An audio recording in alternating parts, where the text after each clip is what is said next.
Hi, this is Synthia Jesus, and I'm going to speak about my fall prevention teaching project.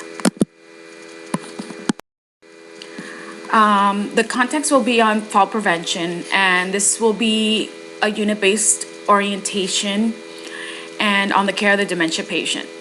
Since older adults have several risk factors associated with their age, such as gait, vision, and certain comorbidities, they are actually prone to fractures and injuries, which cause them to go to the hospital. According to the CDC, 700,000 patients are hospitalized each year. The audience will be nursing staff in a memory care unit. It will consist of CNAs, LPNs, and RNs that actually work directly with the dementia patient and are the ones that are responsible in providing patient care. The objectives will be following the 30-minute learning session. The staff will be able to explain what are the consequences of falls, risk factors, and interventions for the high-risk dementia patient. During a group discussion, unit staff will express their concerns about a patient fall incident. And after the learning session, the staff will respond to a scenario that will demonstrate their skills in addressing a patient at risk for falls.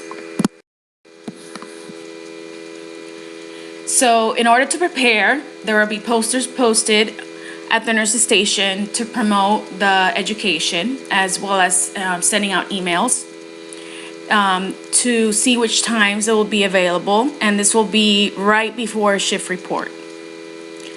So prior to the course, the staff will be sent a syllabus with the description and what is expected of them, with the lessons that usually the whole thing will be about 30 to 40 minutes long.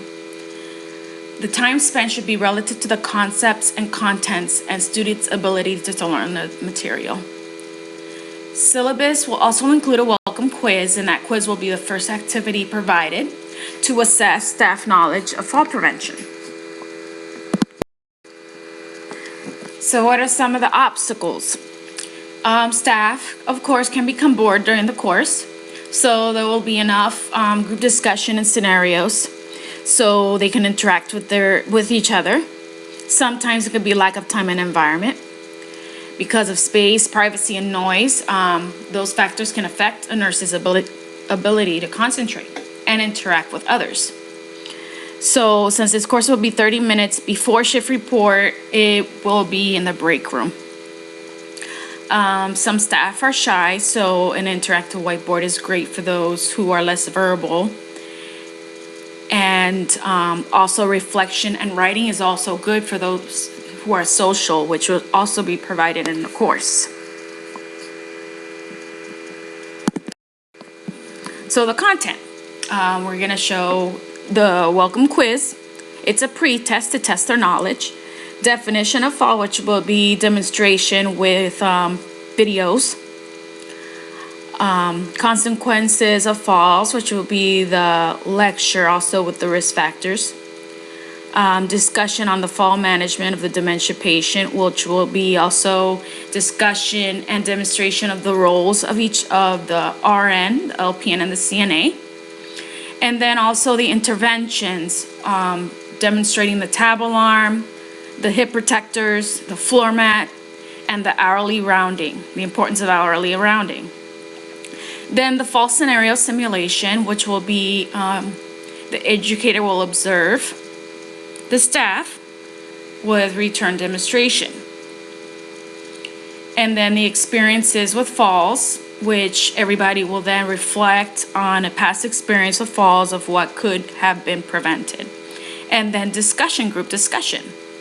And then at the end, we'll see what everybody knows. There'll be a test and then questions and answers. So the teaching strategies will include demonstration. This part, I will be showing the audience what is a fall and teach the staff on the different interventions used to prevent patient falls. This helps to enhance cognitive and affective learning as well as interactive skills. The lecture part will be on risk factors with the lecture. Visual aids will also be provided, and this will highlight main ideas and a better understanding of the subject and help provoke student questions later in class and enhance further knowledge of the subject. Discussion will be on the fall management of the dementia patient, and staff can give feedback on what interventions can benefit the various patients. Then at the end of the class, they can reflect and discuss on the experiences on the patient who fell and their outcomes. What came about the incident? Was there a fall huddle afterwards? It helps the staff to recognize different issues, get better communication skills, and increase ability to work in groups. Simulation, this is part of the scenario at the end of the course. The educator will observe the actions, and then they will have to demonstrate how they will address a patient fall. This is a great way to enhance psychomotor skill development, problem solve, and provides active learning involvement in real-life situations. This is a safe environment and learning techniques they can learn from each other and then the educator. So critical thinking. When they're exposed to different teaching methods, it helps promote nurturing critical thinking processes,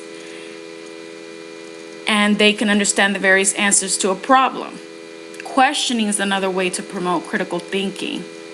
When the professor asks questions, and that will enhance what they've learned. This helps promote evaluation and synthesis of facts and concepts.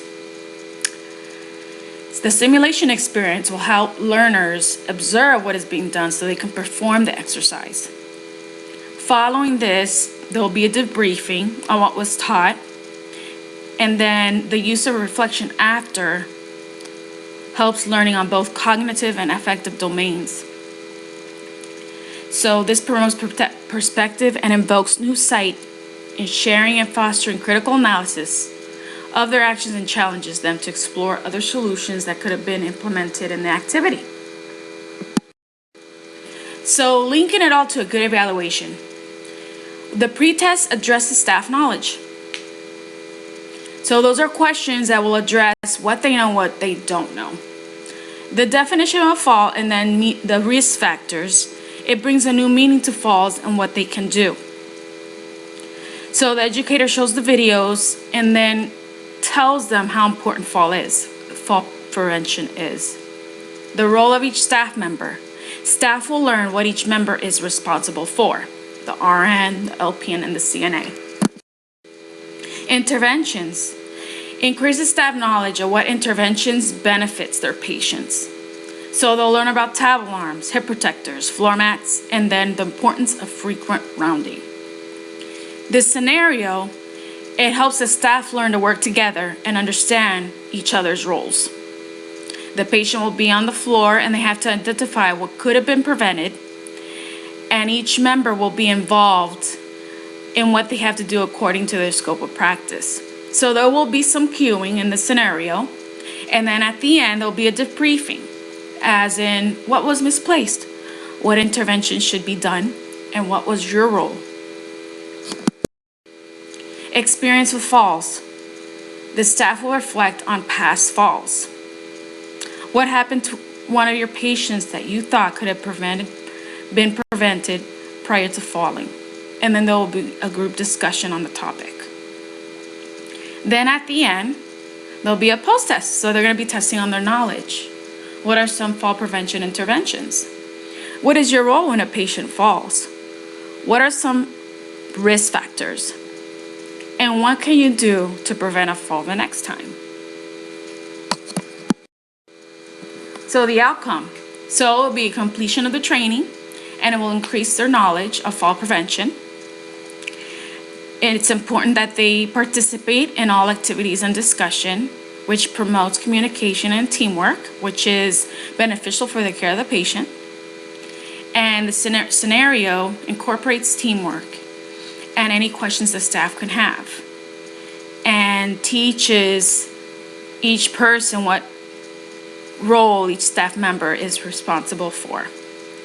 Then we're hoping there's a 90% pass rate for all the staff members. So I would judge my strategies work if they work by watching how the staff are attentive and interact with each other.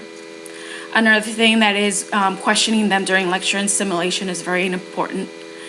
During debriefing, I can also assess how well they worked together, and during the questioning and how well they interacted. At the end of the course, there will be an evaluation to see what they thought needed improvement during the course and what went well. Then we're hoping 100% pass rate. But the most important thing in fall prevention is that the staff understands the importance of it. The only thing that I think of if it was a longer course is adding gaming and case studies to have more interaction between the staff. So that concludes my presentation, and I hope you guys can give me great feedback, and hope to hear from you soon. Bye.